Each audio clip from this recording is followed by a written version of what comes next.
Karena itu ia adalah pengantara dari suatu perjanjian yang baru, supaya mereka yang telah terpanggil dapat menerima bagian kekal yang dijanjikan. Sebab ia telah mati untuk menebus pelanggaran-pelanggaran yang telah dilakukan selama perjanjian yang pertama. Amin. Saya menyampaikan tema yang sama, di gereja yang sama, jemaat yang sama. Ya, itu jadi pergumulan saya ya. Sampai saya tanya sama Tuhan itu enggak sekali dua kali bolak-balik. Sambil saya jalan sana jalan. Tuhan, aku ngomong apa? Aku ngomong apa Tuhan? Tapi betul firman Tuhan itu selalu baru untuk kita ya. Sekalipun temanya sama, hamba-hamba Tuhannya nyampaikan sama selama 1 bulan penuh, tapi selalu ada yang baru gitu. Firman Tuhan itu untuk kita. Tema bulan ini saya mau ke judul melawan keinginan daging. Melawan keinginan daging. Karena keinginan daging itu juga nantinya kalau kita mengikuti daging itu juga masuk dalam kekekalan.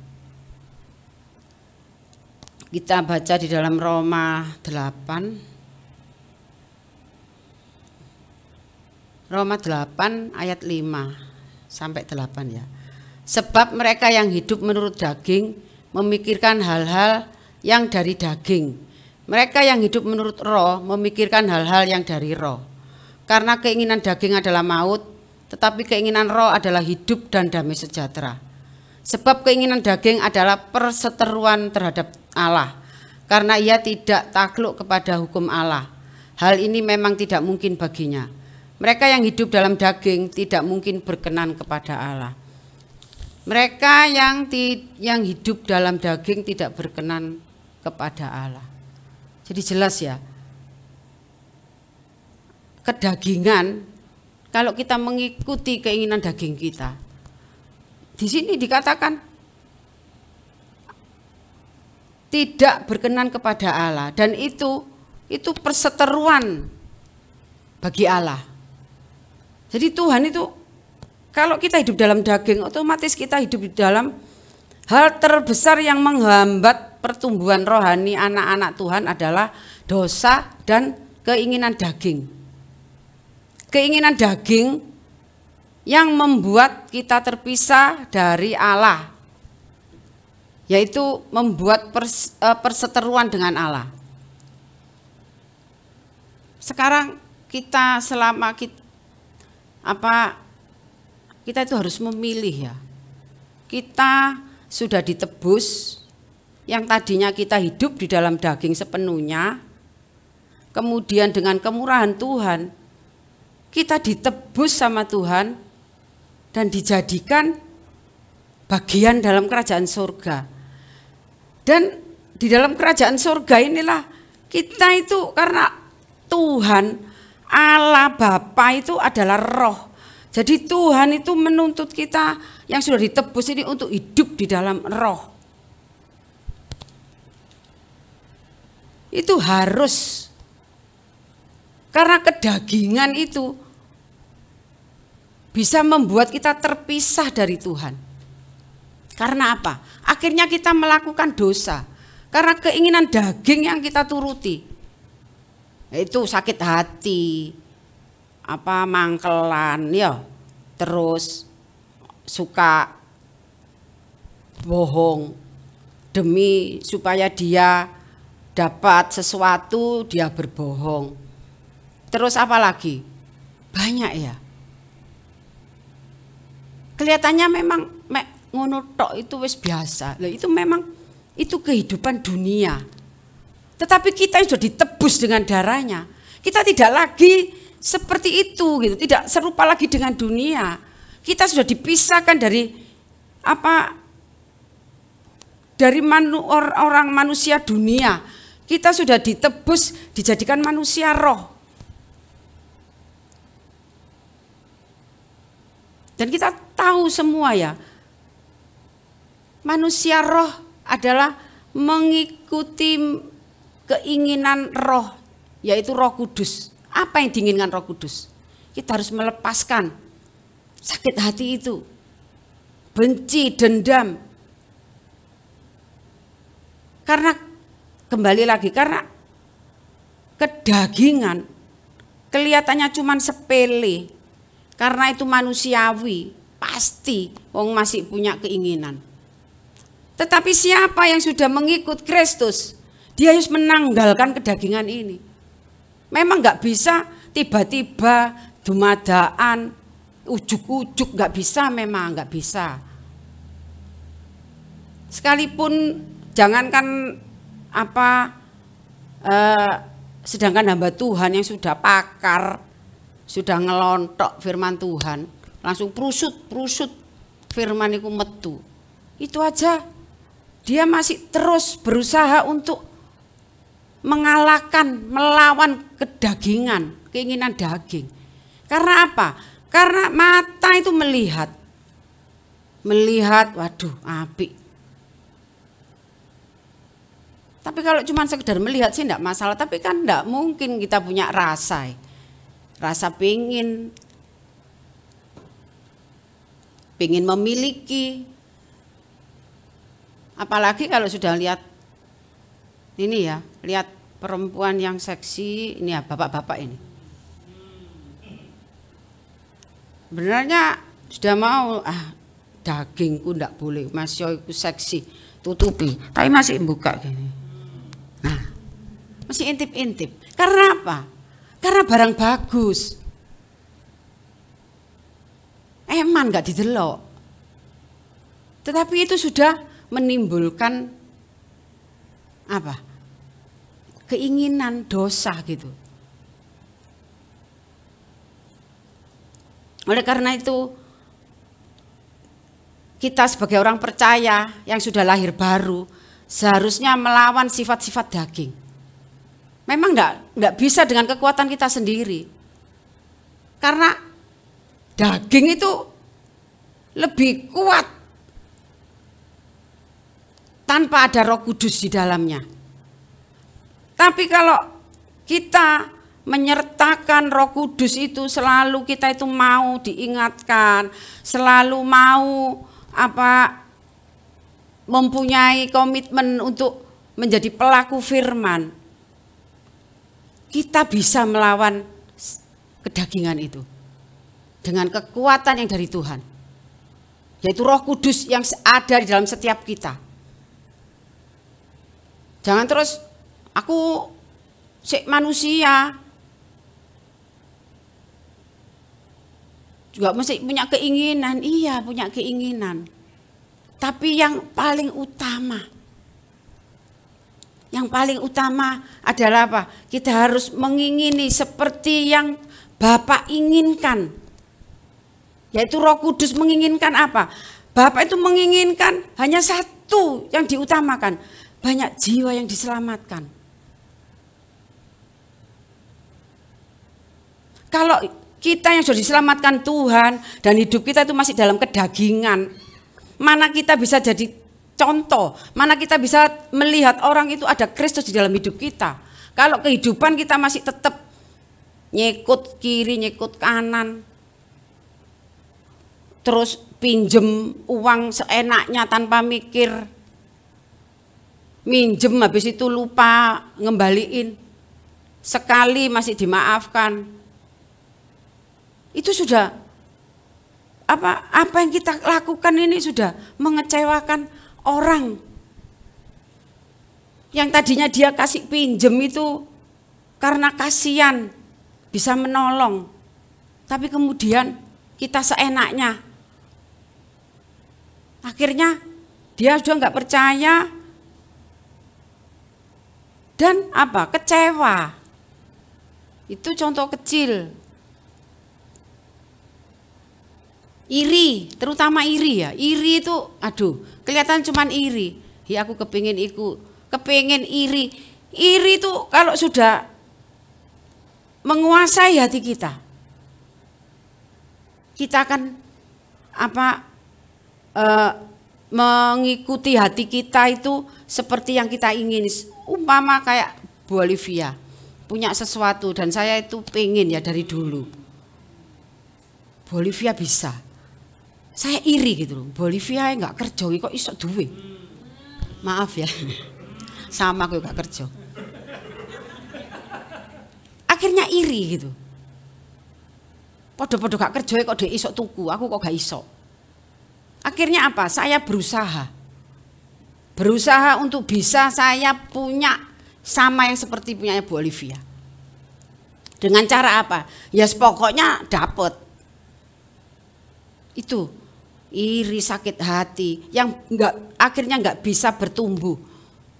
Firman yang kita baca setiap hari itu nggak bisa bertumbuh. Karena apa? Diganjel sama yang itu tadi, yang sakit hati, iri hati, cemburu. Itu yang Tuhan tidak suka. Makanya Tuhan datang ke dunia ini supaya manusia yang hatinya penuh seperti itu tadi, itu Tuhan itu mau ambil gitu loh. Mau ambil itu hati yang apa penuh dengan hal-hal yang membuat kita itu binasa gitu. Makanya dosa lah yang membuat kita itu binasa. Makanya Tuhan datang ke dunia untuk membebaskan kita dari dosa ini yang sudah ada di dalam setiap kita manusia. Makanya kalau ada orang hanya berbuat baik, terus kita bisa diselamatkan, itu enak. Sing duwe-duwe akeh sing enak. Isok berbuat baik, isok ngekei. Sing gak duwe-duwe dikucilno orang. Tetapi Tuhan, justru Tuhan datang untuk orang-orang yang gak memiliki apa-apa. Dia datang untuk membela orang-orang yang miskin, janda-janda. Dia datang gak cari raja-raja yang banyak uang, enggak. Dia datang untuk orang yang hatinya hancur. Karena hati yang hancur, hati yang patah, hati yang sakit, yang penuh dengan dendam, itu membuat kita itu tidak bisa berbuat apa-apa. Apalagi firman bisa bertumbuh, tidak. Untuk melakukan sesuatu, kalau hati kita dipenuhi oleh seperti itu, kita nggak bisa melakukan apa-apa. Yang ada cuman mangkel, ingat sakit hati. Kita nggak bisa mengerjakan pekerjaan dengan baik. Karena hati kita dipenuhi oleh sampah. Oleh karena itu Tuhan datang untuk membebaskan kita. Supaya hati, karena manusia nggak bisa itu membebaskan dengan caranya sendiri, nggak bisa. Sekali waktu pasti meledak. Disembunyikan, berusaha untuk dia tak ampuni, berbuat baik. Tapi tanpa Roh Kudus, luka hati itu akan kembali lagi.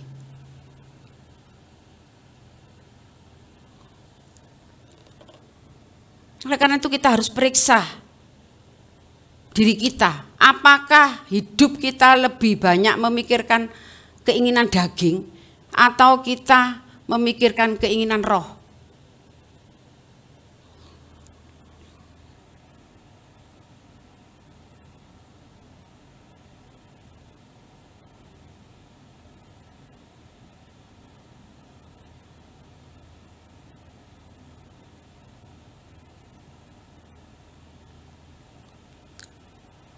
Di dalam Yohanes 17 ayat yang kedua, sama seperti engkau telah memberikan kepadanya kuasa atas segala yang hidup, demikian pula ia akan memberikan hidup yang kekal kepada semua yang telah engkau berikan kepadanya. Sama seperti engkau, yaitu Tuhan, ini doa Yesus untuk murid-muridnya. Sama seperti engkau itu Bapak ya, telah memberikan kepadanya kuasa atas segala yang hidup. Kepadanya itu kepada Tuhan Yesus. Segala yang hidup, demikian pula ia akan memberikan hidup yang kekal itu. Yaitu apa yang diberikan Bapa kepada anaknya, itu juga akan memberikan hidup yang kekal kepada semua yang telah engkau berikan kepadanya.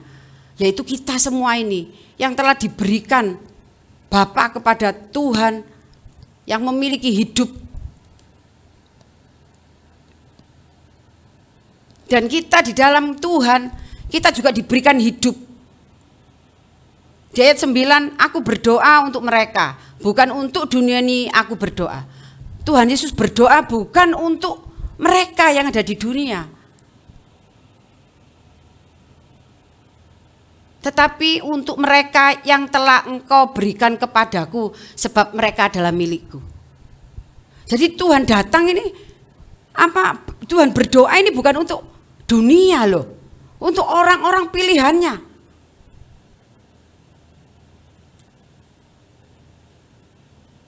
Supaya kita mendapatkan kehidupan yang kekal.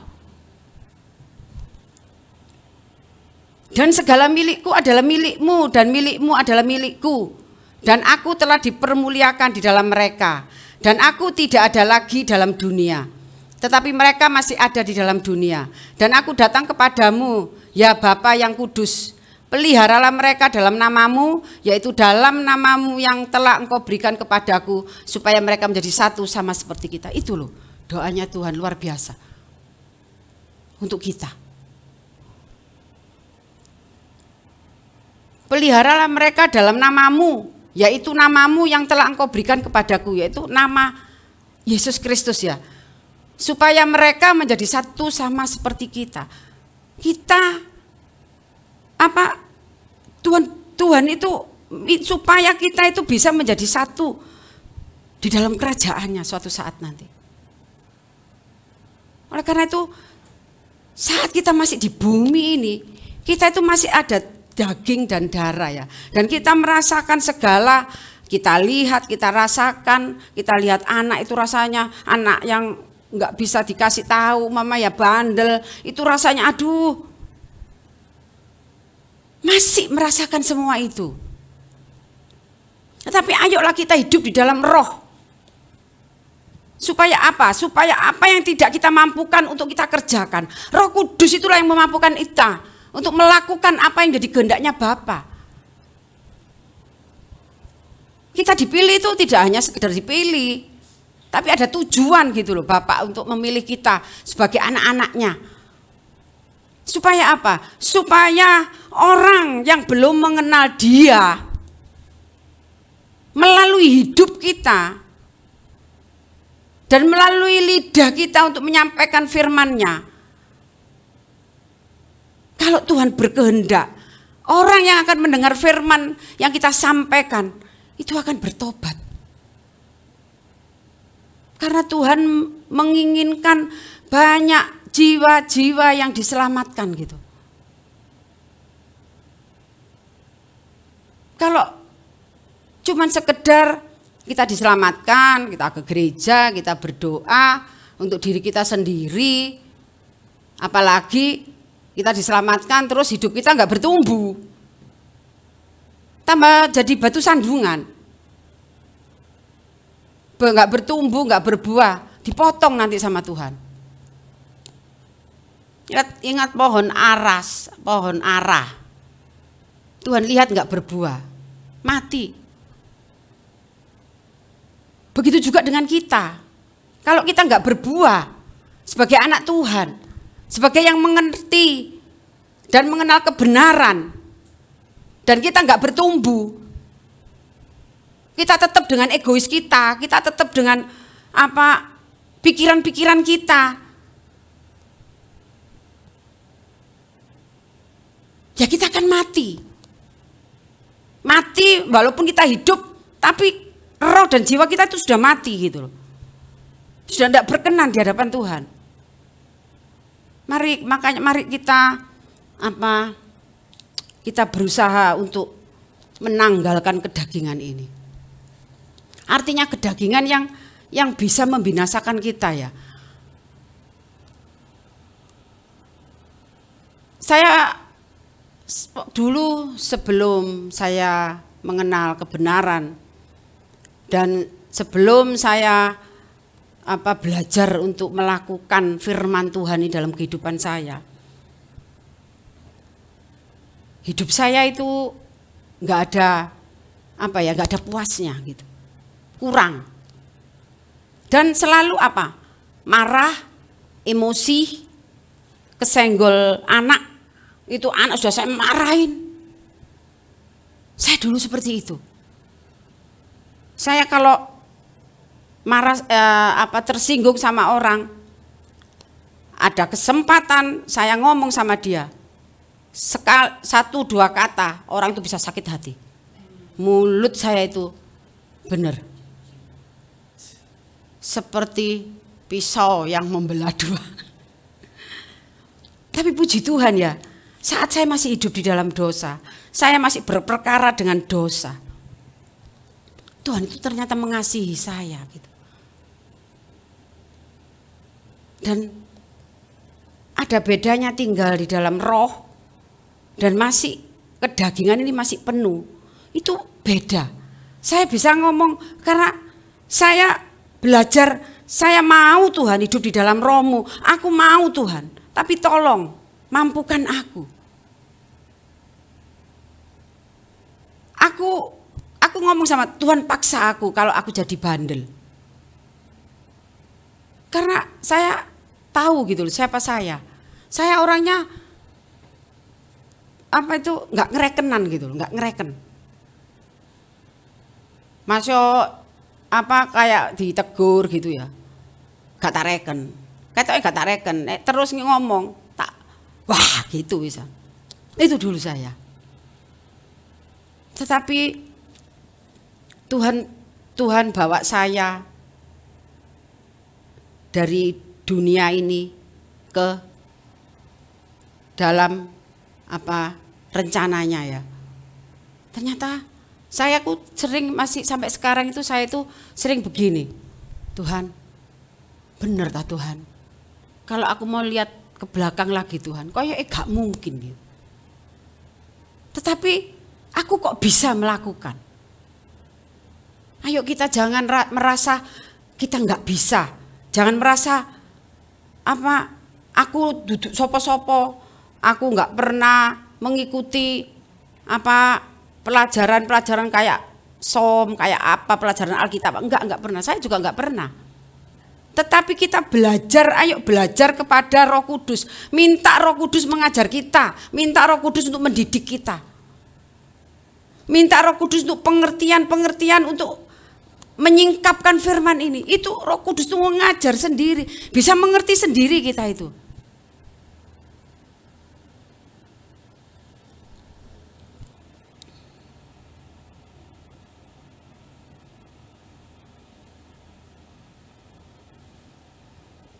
Marilah kita melakukan keinginan roh itu. Satu-satunya jalan kita melakukannya dengan mata yang tertuju kepada Yesus. Hanya itu saja. Seperti kuda dikasihin. Ya, jadi kita noleh enggak ketok ya, balik lagi kan. Marilah kita melakukannya dengan mata yang tertuju kepada Yesus. Ibrani 12 ayat 2. Yang memimpin kita dalam iman. Tadi yang dikatakan Bu Lucy tadi, iman. Dan yang membawa iman kita itu kepada kesempurnaan. Kesempurnaan. Kita bisa sempurna seperti Tuhan. Kalau kita mau loh ya. Tapi kalau sudah sempurna biasanya tinggalnya sudah beda, enggak di bumi. Selama kita masih dikasih kesempatan di bumi ini, berarti kita belum sempurna gitu. Tapi kalau sudah sempurna, ayo rek, wis sempurna, wis nggak cocok kamu di bumi lagi. Budal. Karena kesempurnaan itu ada di dalam kerajaan surga. Menjadi sama dengan Bapak kita. Yang dengan mengabaikan kehinaan, tekun memikul salib, ganti sukacita yang disediakan bagi dia. Yang sekarang duduk di sebelah kanan takhta Allah. Itu loh, yang Tuhan janjikan buat kita itu ya. Untuk kita memiliki iman yang menyelamatkan hidup kita, iman yang menjanjikan kekekalan di dalam hidup kita nanti. Karena kalau kita itu mengikuti keinginan daging, kekekalan kita itu enggak lagi di surga gitu loh. Ada bagiannya sendiri, itu miliknya siapa itu ya? Pak Lusi bukan ya. Miliknya si iblis. Itu kerajaannya juga luas, itu besar, itu juga. Kerajaannya itu juga besar. Dan kita itu harus selama kita masih diberi kesempatan untuk hidup, kita harus menentukan sikap kita. Kita harus komitmen kepada diri kita bahwa kita mau ikut kekekalan, yaitu bersama Tuhan. Dan kalau kita mau mengikuti Tuhan, ikuti seperti yang di dalam firman ini. Jangan cuman ke gereja, oh aku pengikut Kristus, ke gereja. Tapi pulang gereja malamnya dugem. Nanti pekerjaannya tipu kiri, tipu kanan. Tapi kalau memang kita sudah memutuskan, mengambil pilihan untuk ikut Kristus, lakukan seperti yang Tuhan teladankan kepada kita. Tapi kalau memang kita mau mengikuti yang bapak yang satunya, ya sudah usah, santai aja. Diajak teman dugem, ayo. Diajak ngedarkan narkoba, ayo, kan bapak izinkan itu. Tapi marilah kita melawan kedagingan kita ya, keinginan daging ini harus kita lawan. Dengan apa? Dengan sertakan Tuhan di dalam hidup kita. Karena tanpa Tuhan, tanpa Roh Kudus di dalam hidup kita, kita nggak akan pernah mampu melawan keinginan daging. Karena keinginan daging itu enak rek temenan, enak. Wis gak usah berdoa, gak usah nyembah. Isok tangine awan, beduk. Malam-malam baru tidur, bangun siang. Enak loh keinginan daging itu. Apa yang dimaui daging itu benar kok. Tetapi setelah kita ikut Kristus, kita mau mengingini ngikut Roh, itu ada yang kita korbankan, ada yang kita salibkan gitu. Jadi tidak bisa kita itu terus mau ya ikut Tuhan, nanti kalau mati bisa masuk surga, kalau masih di sini bisa seneng-seneng, saya naik dewe. Nggak bisa. Kita ngikuti dua tuan, nggak bisa.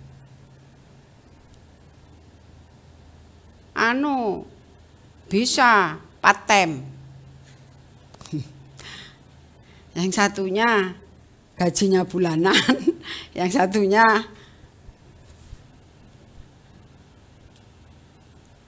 ini enggak bisa. Kalau ikut itu bisa, ikut ikut tuan yang di bumi ini bisa pekerjaan banyak-banyak. Tetapi kalau pilihan itu cuma dua pilihan kita itu. Kekal di dalam kerajaan surga atau kekal di dalam kerajaan iblis. Ada dua.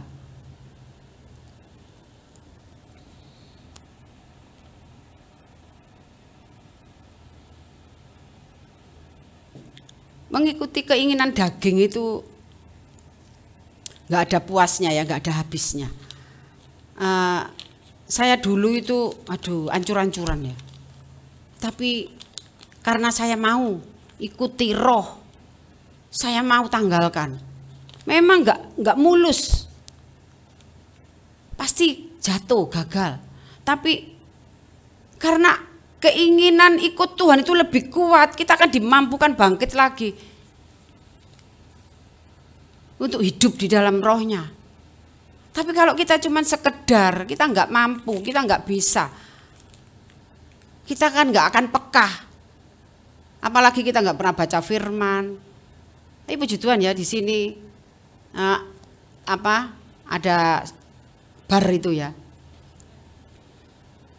Jadi bisa baca. Teman saya minta baca firman Tuhan itu hanya bukan jangan sekedar dibaca ya.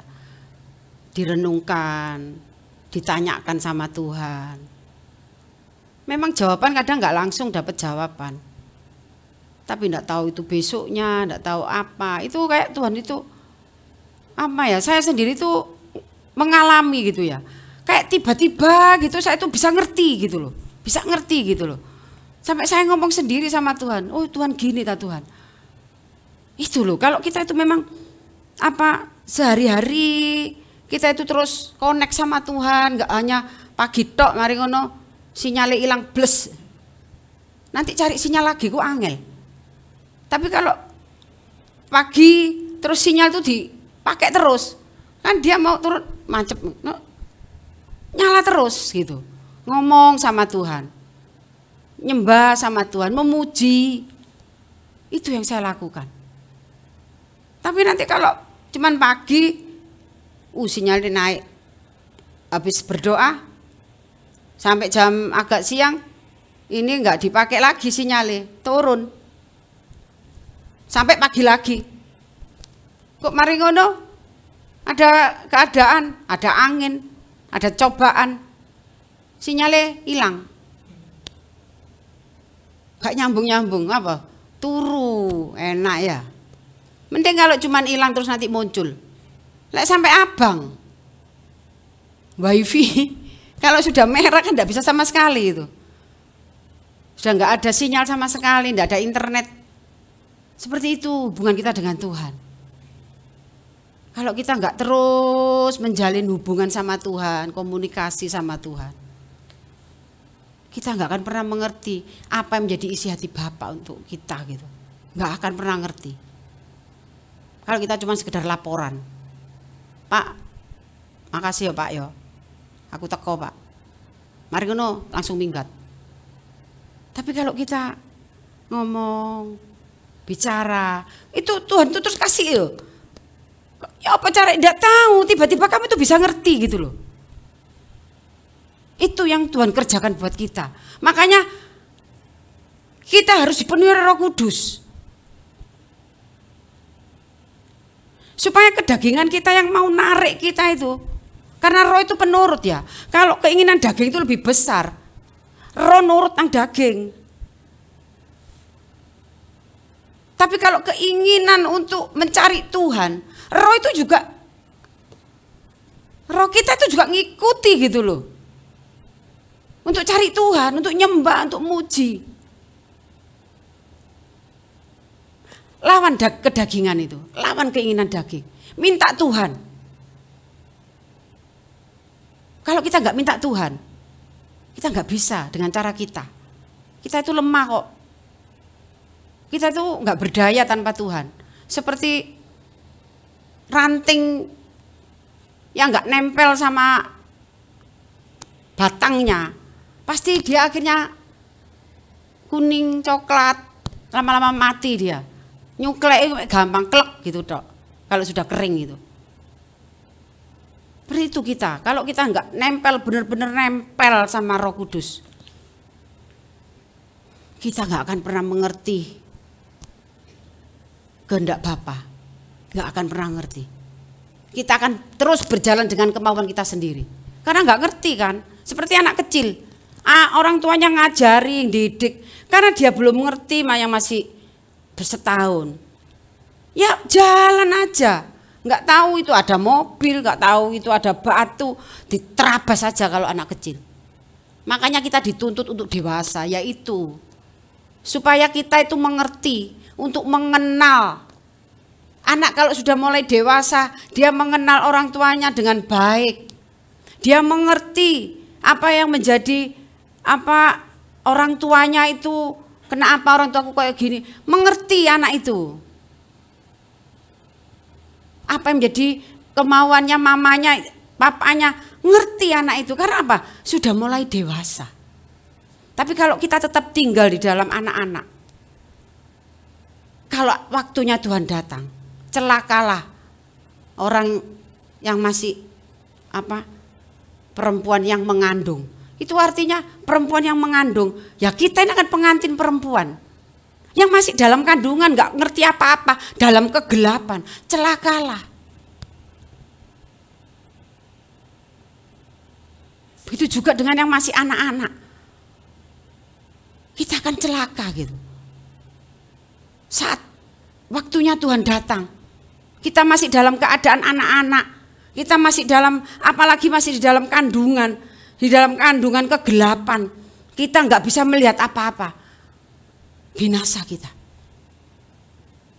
Makanya Tuhan menuntut kita untuk dewasa, bukan hanya sekedar tumbuh tapi nggak dewasa, kerdil. Kita tuwek tapi tidak bertumbuh, itu kan kayak orang kerdil. Tuwek wonge, tapi tidak ngerti sama sekali tentang kebenaran firman Tuhan. Tidak mengerti sama sekali tentang apa yang Tuhan mau untuk kita. Ayo kita sama-sama. Apalagi kita ini hamba-hamba Tuhan ya. Saya lihat di sini semua hamba Tuhan. Kita lebih dituntut lagi untuk hidup di dalam roh. Tidak lagi diberikan kesempatan untuk daging. Karena kalau hamba Tuhan sudah mulai mau menikmati daging, hancur nanti itu yang mungkin kita bisa di mentor mama ya. Mentorin anak-anak. Tapi akhirnya kita nggak mau melawan kedagingan ini. Anak-anak itu akan melihat kita gitu. Dan perkataan kita ini tidak ada kuasa. Makanya kalau kita ikut di dalam Tuhan dan kita benar-benar hidup di dalam rohnya, kita punya kuasa. Jangan orang yang nggak mau hidup dalam Roh Kudus ngeklaim punya kuasa. Jadi ini malaikate, cenakmu, uripmu kayak gitu kok mau ngeklaim janji Tuhan. Sopo kon? Nggak bisa. Kalau kita mau klaim janjinya Tuhan, kita harus melakukan apa yang menjadi kehendaknya Tuhan. Nggak bisa kita asal ngeklaim, kita nggak mau belajar, kita duduk, pendeta ngomong. Kita berkuasa, kita klaim janjinya Tuhan. Bahwa janjinya akan digenapi dalam hidup kita. Orang yang tidak ngerti kapan dia tidak ngerti. Kalau kita mau klaim janjinya Tuhan, kita harus ikuti apa yang Tuhan kehendaki. Itu kita baru bisa klaim. Itu mulut kita baru penuh kuasa. Karena ada Roh Kudus yang di dalam kita, yang mengendalikan hidup kita. Bukan kita lagi yang mengendalikan hidup kita, tetapi Roh Kudus yang di dalam kita itu yang mengendalikan kita untuk melakukan kehendak Bapa. Agar hanya jangan kita aja yang hidup dalam kekekalan, tetapi biar kita mau berbagi apa yang sudah Tuhan berikan, pengetahuan, apa yang sudah Tuhan berikan, pengertian tentang firman Tuhan, kita bagikan kepada orang lain. Supaya orang yang tidak mengerti ini jadi mengerti, sehingga dia mau mencari gitu loh. Jadilah berkat bagi orang lain. Kita belajar untuk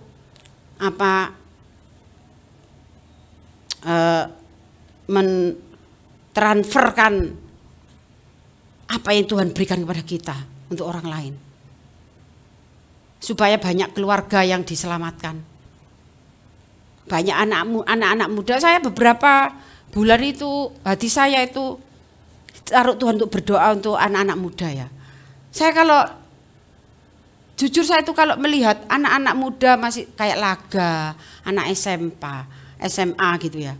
Dia ibadah. Terus dia itu hikmat sekali sama Tuhan. Itu apalagi sampai dia itu pelayanan dan dia bersaksi hidupnya untuk Tuhan, itu saya tuh nangis kenapa? Saya seneng gitu ya, Tuhan terima kasih gitu. Saya sampai rasanya tuh mengucap syukur gitu loh, kalau ada anak-anak muda itu mau mencari Tuhan gitu, dan dia mau meninggalkan kesenangan anak-anak muda ini Kesenangannya bagaimana? Itu dia mau tinggalkan, dia mau mencari Tuhan. Itu rasanya, ya Tuhan, aku dulu nggak seperti itu Tuhan. Aku seneng gitu. Makanya saya rindu juga anak-anak saya, juga anak-anak youngster ini ya. Saya rindu mereka itu juga menjadi kepanjangan lidah Tuhan Yesus gitu, untuk memberitakan gitu, untuk mengajak. Saya berdoa untuk mereka gitu. Saya kalau ada anak muda yang dilawat Tuhan gitu ya, saya itu rasanya ikut nangis, ikut sukacita gitu. Itu yang saya rasakan di hati saya. Ada satu sampai Tuhan, terima kasih Tuhan. Aku mau, sampai satu bilang gini, aku mau Tuhan. Kalau Engkau percayakan aku mau Tuhan. Tapi Tuhan harus pimpin aku. Karena aku nggak bisa kalau nggak tanpa Tuhan. Sampai itu yang, karena apa? Saya rindu gitu loh, saya rindu. Saya rindu untuk House of Kahana ini nggak lagi pelayanan, sekedar pelayanan. Jangan. Ayo kita mulai bersungguh-sungguh gitu untuk memberikan hidup kita kepada Tuhan untuk melayani. Dengan melayani kita tuh mengumpulkan harta di surga, membangun rumah kita di sana. Kalau kita menjadi hamba Tuhan, tapi enggak sekedar cuman melayani, ya enggak bisa kita bangun rumah kita di sana. Saya kira firman Tuhan sampai di sini ya. Saya selalu berdoa jemaat House of Kahana ini bisa bertumbuh. Saya selalu berdoa, Tuhan, beri jemaat House of Kahana itu hati tanah yang gembur Tuhan. Agar setiap firman-Mu yang disampaikan oleh hamba-hambanya Tuhan, itu benih firman itu tertanam di dalam hati yang gembur ini loh Tuhan. Yang enggak keras Tuhan. Kalau hati yang gembur, itu tanaman benih itu mudah tumbuh gitu. Dan itu mari kita mulai untuk ambil komitmen. Jangan takut ambil komitmen. Kalau komitmen takut, waduh gak iso terus aku janji. Jangan takut. Kalau saat kita komitmen dan kita berdoa, Roh Kudus yang akan mampukan kita. Karena Tuhan tahu kok kita itu nggak bisa apa-apa tanpa Dia. Makanya Tuhan itu cuma mau hati kita, mau komitmen kita. Kejarlah kekekalan yang di dalam Tuhan itu. Belajar untuk mengalahkan kedagingan. Karena kedagingan membawa kita kepada kebinasaan.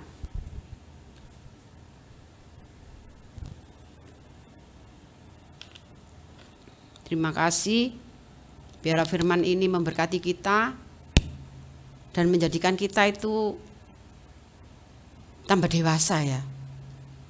Supaya kita tidak terombang-ambing oleh pengajaran-pengajaran, supaya kita tidak gampang menerima pengajaran yang enggak sesuai firman. Tapi kalau kita dewasa, kita penuh dengan firman Tuhan.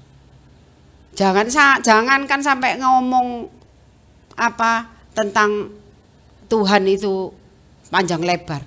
Baru aja roh kita itu sudah tahu itu sesat, sudah menolak. Kalau kita memang dekat sama Tuhan dan hati kita dipenuhi oleh firman, itu langsung ngomongi kita. Tapi kalau hati kita kosong dengan firman, ya nggak ada sih ngomong. Nggak ada yang mengingatkan, kita akan masuk. Terima kasih, Tuhan Yesus memberkati.